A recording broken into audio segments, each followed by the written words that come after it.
The highest type of ruler is one of whose existence the people are barely aware.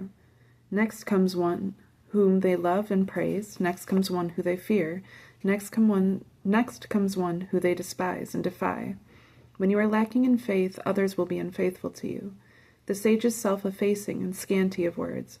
When his task is accomplished and things have been completed, all the people say, "We ourselves have achieved it." When the great Tao was abandoned, there appeared humanity and justice. When intelligence and wit arose, there appeared great hypocrites. When the six relations lost their harmony, there appeared filial piety. Filial piety and paternal kindness. When darkness and disorder began to reign in a kingdom, there appeared the loyal ministers. Drop wisdom, abandon cleverness, and the people will be benefited 100-fold. Drop humanity, abandon justice, and the people will return to their natural affections. Drop shrewdness, abandon sharpness, and robbers and thieves will cease to be. These three are the crisscross of Tao, and are not sufficient in themselves. Therefore they should be subordinated to a higher principle. See the simple, embrace the primal, diminish the self, and curb the desires. Have done with learning, and you will have no more vexation. How great is the difference between A and O? What is the distinction between good and evil? Must I fear what others fear? What abysmal nonsense is this? All men are joyous and beaming, as though feasting upon a sacrificial ox, as though mounting the spring terrace. I alone am placid, and give no sign, like a babe which has not yet smiled. I alone am forlorn, as one who has no home to return to. All men have enough and to spare. I alone appear to possess nothing. What a fool I am! What a muddled mind I have! All men are bright, bright, I alone, and dim, dim, dim. All men are sharp, sharp, I alone, and mum, mum. Bland like the ocean, aimless like the wafting gale. All men settle down in their grooves, I alone am stubborn and remain outside. But wherein I am most different from others is in knowing to take sustenance from my mother. It lies in the nature of grand virtue to follow the Tao and the Tao alone. Now what is the Tao? It is something elusive and evasive and elusive, and yet it contains within itself a form. Elusive and evasive, and yet it contains within itself a substance. Shadowy and dim, and yet it contains within itself a core of vitality. The core of vitality is very real. It contains within itself an unfailing sincerity. Throughout the ages, its name has been preserved in order to recall the beginning of all things. How do I know the ways of all things at the beginning? By what is within me. Bend, and you will be whole. Curl, and you will be straight. Keep empty, and you will be filled. Grow old, and you will be renewed. Have little, and you will gain. Have much, and you will be confused. Therefore the sage embraces the one and becomes a pattern to all under heaven. He does not make a show of himself, hence he shines. Does not justify himself, hence he becomes known. Does not boast of his ability, hence he gets his credit. Does not brandish his success, hence he endures. Does not compete with anyone, hence no one can compete with him. Indeed, the ancient saying, "Bend, and you will remain whole," is no idle word. Nay, if you have already attained wholeness, everything will flock to you. Only simple and quiet words will ripen of themselves, for a whirlwind does not last a whole morning, nor does a sudden shower last a whole day. Who is their author but heaven and earth? Even heaven and earth cannot make such violent things last long. How much truer is it of the rash endeavors of men? Hence, he who cultivates the Tao is one with the Tao, he who practices virtue is one with virtue, and he who courts after loss is one with loss. To be one with the Tao is to be a welcome accession to the Tao. To be one with virtue is to be a welcome accession to virtue, and to be one with loss is to be a welcome accession to loss. Deficiency of faith on your part entails faithlessness on the part of others. One on tiptoe cannot stand, one astride cannot walk. One who displays himself does not shine. One who justifies himself has no glory. One who boasts of his own ability has no merit. One who parades his own successes will not endure. In Tao these things are called unwanted food and extraneous growths, which are loathed by all things. Hence a man of Tao does not set his heart upon them. There was something undefined and yet complete in itself, born before heaven and earth, silent and boundless, standing alone without change, yet pervading all without fail. It may be regarded as the mother of the world. I do not know its name. I style it Tao, and in the absence of a better word call it the Great. To be great is to go on. To go on is to be far. To be far is to return. Hence the Tao is great, heaven is great, Earth is great, king is great, thus the king is one of the great four in the universe. Man follows the ways of earth. The earth follows the ways of heaven. Heaven follows the ways of Tao. Tao follows its own ways. Heaviness is the root of lightness. Serenity is the master of restlessness. Therefore the sage, traveling all day, does not part with the baggage wagon. Though there may be gorgeous sights to see, he stays at ease in his own home. Why should a lord of 10,000 chariots display his lightness to the world? To be light is to be separated from one's root. To be restless is to lose one's self-mastery. Good walking leaves no track behind it. Good speech leaves no mark to be picked at. Good calculation makes no use of counting slips. Good shutting makes no use of bolt and bar, and yet nobody can undo it. Good tying makes no use of rope and knot, and yet nobody can untie it. Hence the sage is always good at saving men, and therefore nobody is abandoned, always good at saving things, and therefore nothing is wasted. This is called following the guidance of the inner light. Hence good men are teachers of bad men, while bad men are the charge of good men. Not to revere one's teacher, not to cherish one's charge, is to be on the wrong road, however intelligent one may be. This is an essential tenet of the Tao. Know the masculine, keep to the feminine, and be the brook of the world. To be the brook of the world is to move constantly in the path of virtue without swerving from it, and to return again to infancy. Know the white, keep to the black, and be the pattern of the world. To be the pattern of the world is to move constantly in the path of virtue without erring a single step, and to return again to the infinite. Know the glorious, keep to the lowly, and be the fountain of the world. To be the fountain of the world is to live the abundant life of virtue, and to return again to primal simplicity. When primal simplicity diversifies, it becomes useful vessels, which, in the hands of the sage, become officers. Hence, a great tailor does little cutting. Does anyone want to take the world and do what he wants with it? I do not see how he can succeed. The world is a sacred vessel, which must not be tampered with or grabbed after. To tamper with it is to spoil it, and to grasp it is to lose it. In fact, for all things there is a time for going ahead and a time for following behind, a time for slow breathing and a time for fast breathing, a time to grow in strength and a time to decay, a time to be up and a time to be down. Therefore the sage avoids all extremes, excesses, and extravagancies. He who knows how to guide a ruler in the path of Tao does not try to override the world with force of arms. It is in the nature of a military weapon to turn against its wielder. Wherever armies are stationed, thorny bushes grow. After a great war, bad years invariably follow. What you want is to protect efficiently your own state, but not to aim at self-aggrandizement. After you have attained your purpose, you must not parade your success, you must not boast your ability, you must not feel proud. You must rather regret that you had not been able to prevent the war. You must never think of conquering others by force, for to be overdeveloped is to hasten decay, and this is against the Tao, and what is against Tao will soon cease to be. Fine weapons of war augur evil, even things seem to hate them. Therefore a man of Tao does not set his heart upon them. In ordinary life a gentleman regards the left side as the place of honor, in war the right side is the place of honor. As weapons are instruments of evil, they are not properly a gentleman's instruments. Only on necessity will he resort to them.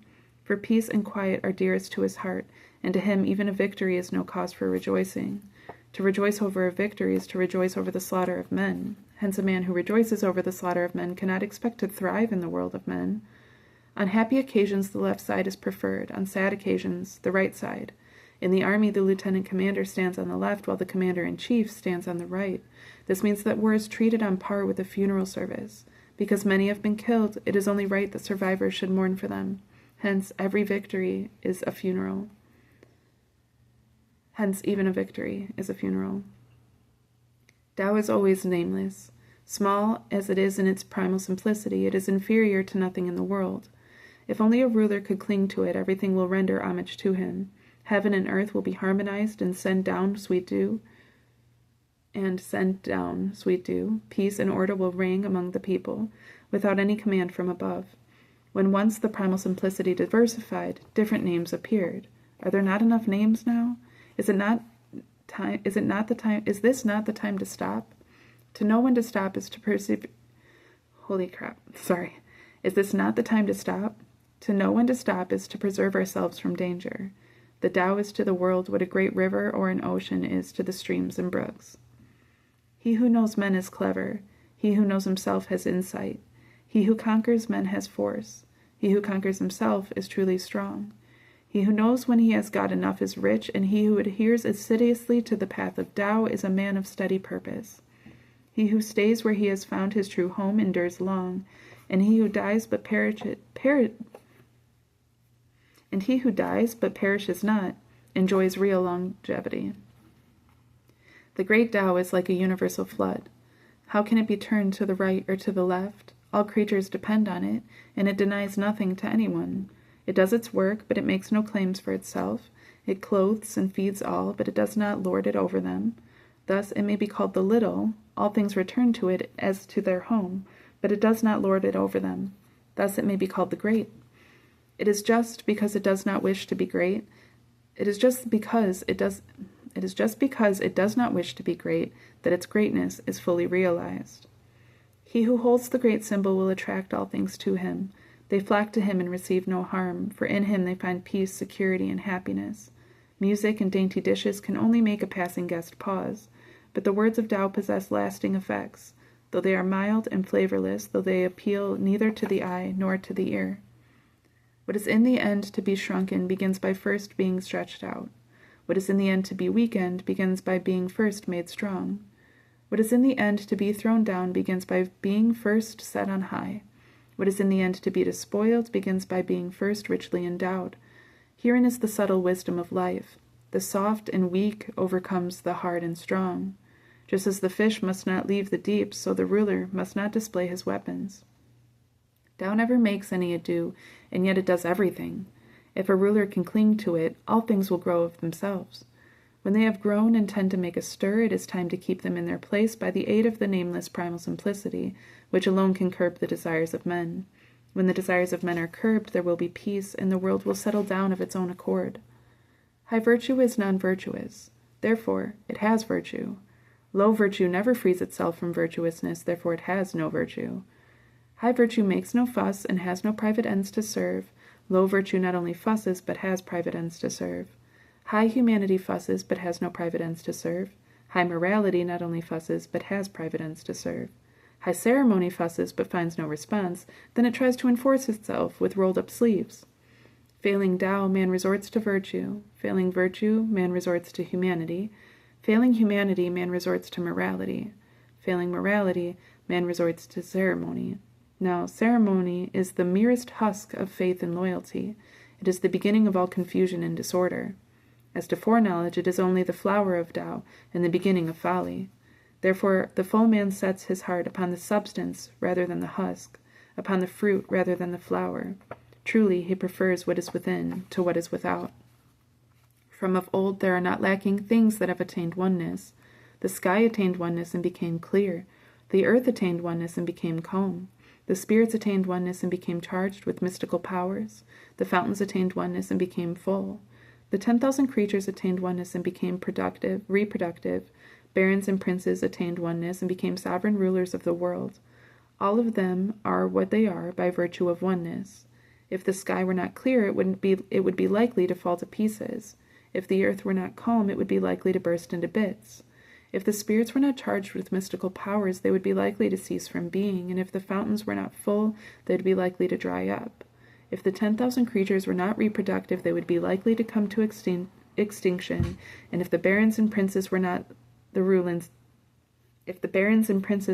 sovereign rulers, they would be likely to stumble and fall. Truly, humility is the root from which greatness springs, and the high must be built upon the foundation of the low. That is why barons and princes style themselves the helpless one, the little one, and the worthless one. Perhaps they too realize their dependence upon the lowly. Truly, too much honor means no honor. It is not wise to shine like jade and resound like stone chimes. The movement of the Tao consists in returning. To the use of the Tao consists in softness. All things under heaven are born of the corporal. The corporal is born of the incorporeal. When a wise scholar hears the Tao, he practices it diligently. When a mediocre scholar hears the Tao, he wavers between belief and unbelief. When a worthless scholar hears the Tao, he laughs boisterously at it. But if such a one does not laugh at it, the Tao would not be the Tao. The wise men of old have truly said, the bright way looks dim, the progressive way looks retrograde. The smooth way looks rugged. High virtue looks like an abyss. Great whiteness looks spotted. Abundant virtue looks deficient. Established virtue looks shabby. Solid virtue looks as though melted. Great squareness has no corners. Great talents ripen late. Great sound is silent. Great form is shapeless. The Tao is hidden and nameless, yet it alone knows how to render help and to fulfill. Tao gave birth to one gave birth to two gave birth to three gave birth to all the myriad things. All the myriad things carry the yin on their backs and hold the yang in their embrace, deriving their vital harmony from the proper blending of the two vital breaths. What is more loathed by men than to be helpless, little, and worthless, and yet these are the very names the princes and barons call themselves. Truly, one may gain by losing, and one may lose by gaining. What another has taught, let me repeat. A man of violence will come to a violent end. Whoever said this can be my teacher and my father. The softest of all things overrides the hardest of all things. Only nothing can enter into no space. Hence, I know the advantages of non-ado. Few things under heaven are as instructive as the lessons of silence, or as beneficial as the fruits of non-ado. As for your name and your body, which is the dearer? As for your body and your wealth, which is the more to be prized? As for gain and loss, which is more painful? Thus an excessive love for everything will cost you dear in the end. The store-up of too many goods will entail a heavy loss. To know when you have enough is to be immune from disgrace. To know when to stop is to be preserved from perils. Only thus can you endure long. The greatest perfection seems imperfect, and yet its use is inexhaustible. The greatest fullness seems empty, and yet its use is endless. The greatest straightness looks like crookedness. The greatest skill appears clumsy. The greatest eloquence seems like stammering. Restlessness overcomes cold, but calm overcomes heat. The peaceful and serene is the norm of the world. When the world is in possession of the Tao, the galloping horses are led to fertilize the fields with their droppings. When the world has become Taoless, war horses breed themselves on the suburbs. There is no calamity like knowing what is enough. There is no evil like covetousness. Only he who knows what is enough will always have enough. There is no calamity like not knowing what is enough. There is no evil like covetousness. Only he who knows what is enough will always have enough. Without going out of your door, you can know the ways of the world. Without peeping through your window, you can see the way of heaven. The farther you go, the less you know. Thus the sage knows without traveling, sees without looking, and achieves without ado. Learning consists in daily accumulating. The practice of Tao consists in daily diminishing. Keep on diminishing and diminishing until you reach the state of no ado. No ado, and yet nothing is left undone. To win the world, one must renounce all. If one still has private ends to serve, one will never be able to win the world. The sage has no interests of his own, but takes the interests of the people as his own. He is kind to the kind, he is also kind to the unkind, for virtue is kind. He is faithful to the faithful, he is also faithful to the unfaithful, for virtue is faithful. In the midst of the world, the sage is shy and self-effacing. For the sake of the world, he keeps his heart in a nebulous state, and all the people strain their ears and eyes, the sage only smiles like an amused infant. When one is out of life, one is in death. The companions of life are 13, the companions of death are 13, and when a living person moves into the realm of death, his companions are also 13. But how is this? Because he draws upon the resources of life too heavily. It is said that he knows well how to live. It is said that he who knows well how to live meets no tigers or wild buffaloes on his road, and comes out from the battleground untouched by the weapons of war. For in him a buffalo would find no butt for his horns, a tiger nothing to lay his claws upon, and a weapon of war no place to admit its point. How is this? Because there is no room for death in him. Tao gives them life, virtue nurses them, matter shapes them, environment perfects them. Therefore, all things without exception worship Tao and do homage to virtue. They have not been commanded to worship Tao and do homage to virtue, but they always do so spontaneously. It is Tao that gives them life. It is virtue that nurses them, grows them, fosters them, shelters them, comforts them, nourishes them, and covers them under her wings. To give life but to claim nothing, to do your work but to set no store by it, to be a leader, not a butcher, this is called hidden virtue.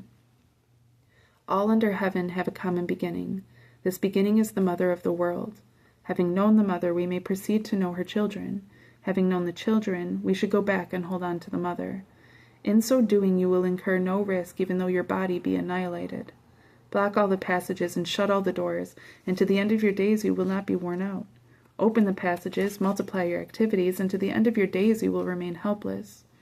To see the small is to have insight. To hold on to weakness is to be strong. Use the lights, but return to your insight. Do not bring calamities upon yourself. This is the way of cultivating the changeless. If only I had the tiniest grain of wisdom, I should walk in the great way, and my only fear would be to stray from it. The great way is very smooth and straight, and yet the people prefer devious paths. The court is very clean and well garnished, but the fields are very weedy and wild, and the granaries are very empty. They wear gorgeous clothes, they carry sharp swords, they surfeit themselves with food and drink, they possess more riches than they can use.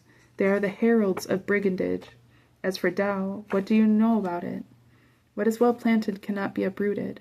What is well embraced cannot slip away. Your descendants will carry on the ancestral sacrifice for generations without end. Cultivate virtue in your own person, it becomes a genuine part of you. Cultivate it in the family, and it will abide. Cultivate it in the community, and it will live and grow. Cultivate it in the state, and it will flourish abundantly. Cultivate it in the world, and it will become universal. Hence a person must be judged as person, a family as family, a community as community, a state as state, the world as world. How do I know about the world? By what is within me. One who is steeped in virtue is akin to the newborn babe. Wasps and poisonous serpents do not sting it, nor fierce beasts seize it, nor birds of prey maul it. Its bones are tender, its sinews soft, but its grip is firm. It has not known the union of male and female, growing in its wholeness and keeping its vitality in its perfect integrity. It howls and screams all day long without getting hoarse, because it embodies perfect harmony. To know harmony is to know the changeless. To know the changeless is to have insight. To hasten the growth of life is ominous. To control the breath by the will is to overstrain it. To be overgrown is to decay. All this is against Tao, and whatever is against Tao soon ceases to be. He who knows does not speak. He who speaks does not know. Block all the passages, shut all the doors, blunt all edges, untie all tangles, harmonize all lights, unite the world into one whole. This is called the mystical whole, which you cannot court after nor shun, benefit nor harm, honor nor humble. Therefore it is the highest of the world. You govern a kingdom by normal rules, you fight a war by exceptional moves, but you win the world by letting alone. How do I know that this is so? By what is within me. The more taboos and inhibitions there are in the world, the poorer the people become. The sharper the weapons the people possess, the greater confusion reigns in the realm. The more clever and crafty the men, the often stranger things happen. The more articulate the laws and ordinances, the more robbers and thieves arise. Therefore the sage says, I do not make any fuss, and the people transform themselves. I love quietude, and the people settle down in their regular grooves. I do not engage myself in anything, and the people grow rich. I have no desires, and the people return to simplicity. Where the ruler is mum, the people are simple and happy. Where the ruler is sharp, the people are wily and discontented. Bad fortune is what good fortune leans on.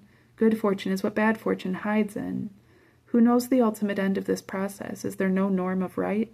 Yet what is normal soon becomes abnormal, and what is auspicious soon turns ominous. Long indeed have the people been in a quandary. Therefore the sage squares without cutting, carves without disfiguring, straightens without straining, enlightens without dazzling. In governing a people and in serving heaven there is nothing like frugality. To be frugal is to return before straying.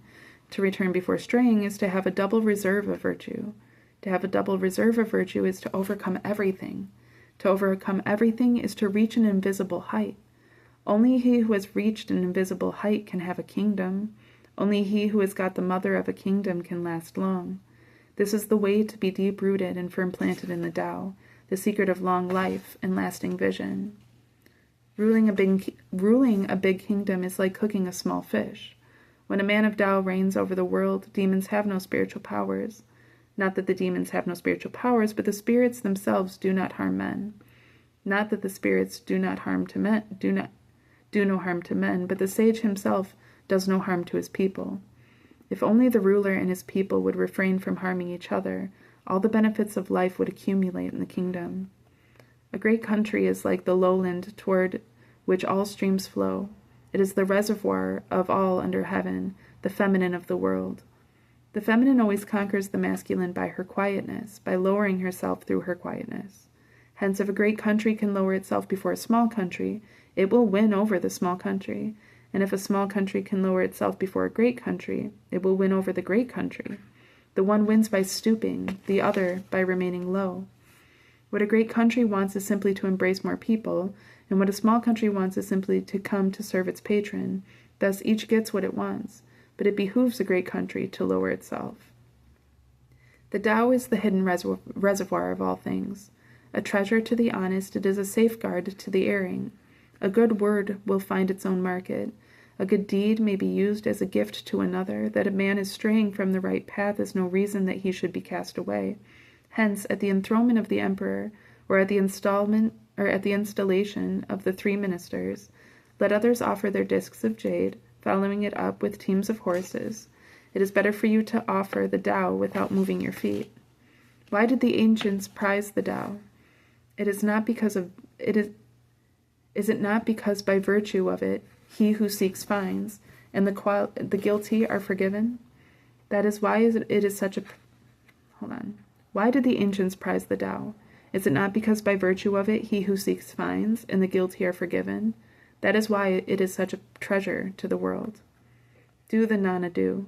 Strive for the effortless. Savor the savorless. Exalt the low. Multiply the few. Requite injury with kindness. Nip troubles in the bud. Sow the great into the small. Difficult things of the world can only be tackled when they are easy. Big things of the world can only be achieved by attending to their small beginnings. Thus the sage never has to grapple with big things, yet he alone is capable of achieving them. He who promises lightly must be lacking in faith. He who thinks everything easy will end by finding everything difficult. Therefore the sage who regards everything as difficult meets no difficulties in the end. What is at rest is easy to hold. What manifests no omens is easily forestalled. What is fragile is easily shattered. What is small is easily scattered. Tackle things before they have appeared. Cultivate peace and order before confusion and disorder have set in. A tree as big as a man's embrace springs from a tiny sprout. A tower 9 stories high begins with a heap of earth. A journey of 1,000 leagues starts from where your feet stand. He who fusses over anything spoils it. He who grasps anything loses it. The sage fusses over nothing, and therefore spoils nothing. He grips at nothing, and therefore loses nothing. In handling affairs, people often spoil them just at the point of success. With heedfulness in the beginning and patience in the end, nothing will be spoiled. Therefore the sage desires to be desireless, sets no value on rare goods, learns to unlearn his learning, and induces the masses to return from where they have overpassed. He only helps all creatures to find their own nature, but does not venture to lead them by the nose. In the old days, those who were well versed in the practice of Tao did not try to enlighten people, but rather to keep them in the state of simplicity. For why are the people hard to govern? Because they are too clever. Therefore, he who governs his state with cleverness is its malefactor. He who governs his state without resorting to cleverness is its benefactor. To know these principles is to possess a rule and a measure. To keep the rule and the measure constantly in your mind is what we call mystical virtue. Deep and far-reaching is mystical virtue. It leads all things to return, till they come back to great harmony. How does the sea become the king of all streams? Because it lies lower than they. Hence it is the king of all streams.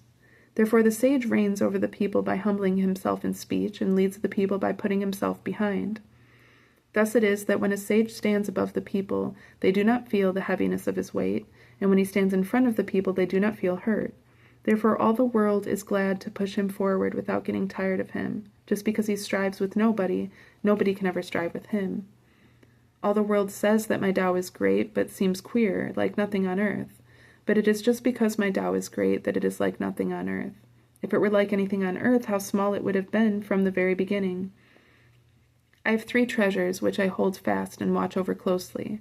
The first is mercy, the second is frugality, the third is not daring to be first in the world. Because I am merciful, therefore I can be brave. Because I am frugal, therefore I can be generous. Because I dare not be first, therefore I can be the chief of all vessels. If a man wants to be brave without first being merciful, generous without first being frugal, a leader without first wishing to follow, he is only courting death. Mercy alone can help you to win a war.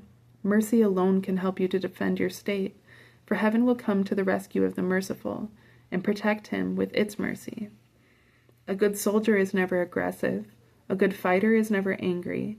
The best way of conquering an enemy is to win him over not by antagonizing him. The best way of employing a man is to serve under him. This is called the virtue of non-striving. This is called using the abilities of men. This is called being wedded to heaven as of old. The strategists have a saying, I dare not be a host, but rather a guest. I dare not advance an inch, but rather retreat a foot. This is called marching without moving, rolling up one's sleeves without baring one's arms, capturing the enemy without confronting him, holding a weapon that is invisible. There is no greater calamity than to underestimate the strength of your enemy, for to underestimate the strength of your enemy is to lose your treasure. Therefore, when opposing troops meet in battle, victory belongs to the grieving side. My words are very easy to understand and very easy to practice, but the world cannot understand them nor practice them. My words have an ancestor, my deeds have a Lord, and people have no knowledge of this. Therefore they have no knowledge of me. The fewer persons know me, the nobler are they that follow me. Therefore the sage wears coarse clothes, while keeping the jade in his bosom. To realize that our knowledge is ignorance, this is a noble insight. To regard our ignorance as knowledge, this is mental sickness. Only when we are sick of our sickness shall we cease to be sick.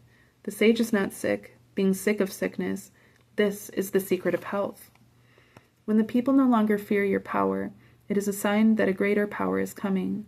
Interfere not lightly with their dwelling, nor lay heavy burdens upon their livelihood. Only when you cease to weary them, they will cease to be wearied of you. Therefore the sage knows himself, but makes no show of himself, loves himself, but does not exalt himself. He prefers what is within to what is without. He who is brave and daring will be killed. He who is brave and not daring will survive. Of these 2 kinds of bravery, one is beneficial, while the other proves harmful. Some things are detested by heaven, but who knows the reason? Even the sage is baffled by such a question. It is heaven's way to conquer without striving, to get responses without speaking, to induce the people to come without summoning, to act according to plans without haste. Vast is heaven's net, sparse meshed it is, and yet nothing can slip through it. When the people are no longer afraid of death, why scare them with the specter of death? If you could make the people always afraid of death, and they still persisted in breaking the law, then you might with reason arrest and execute them. And who would dare to break the law? Is not the great executor always there to kill? To do the killing for the great executor is to chop wood for a master carpenter, and you would be lucky indeed if you did not hurt your own hand. Why are the people starving? Because those above them are taxing them too heavily. That is why they are starving. Why are the people hard to manage? Because those above them are fussy and have private ends to serve. That is why they are hard to manage. Why do the people make light of death? Because those above them make too much of life. That is why they make light of death. The people have simply nothing to live upon. They know better than to value such a life. When a man is living, he is soft and supple. When he is dead, he becomes hard and rigid. When a plant is living, it is soft and tender. When it is dead, it becomes withered and dry. Hence, the hard and rigid belongs to the company of the dead. The soft and supple belongs to the company of the living. Therefore, a mighty army tends to fall by its own weight, just as dry wood is ready for the axe.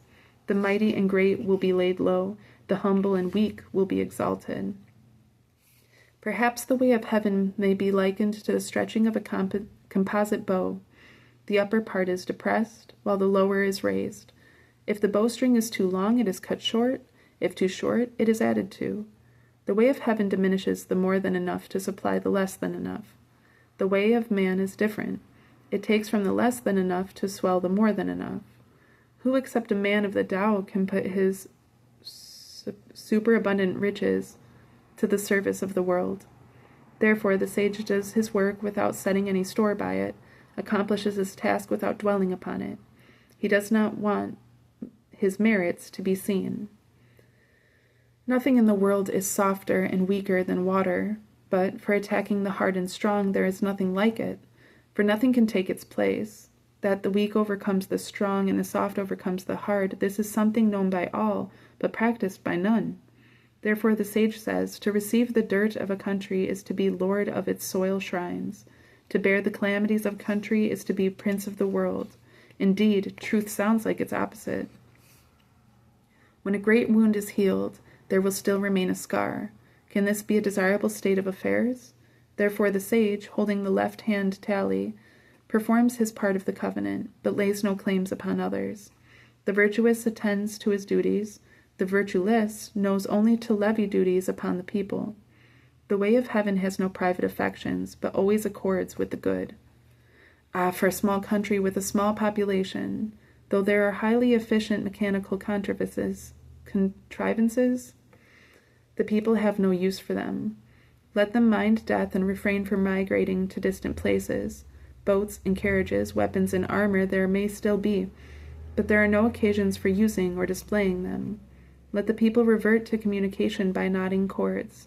See to it that they are contented with their food, pleased with their clothing, satisfied with their houses, and inured to their simple ways of living. Though there may be another country in the neighborhood so close that they are within sight of each other, and the crowing of cocks and barking of dogs in one place can be heard in the other, yet there is no traffic between them, and throughout their lives the two peoples have nothing to do with each other. Sincere words are not sweet, sweet words are not sincere. Good men are not argumentative, the argumentative are not good. The wise are not erudite?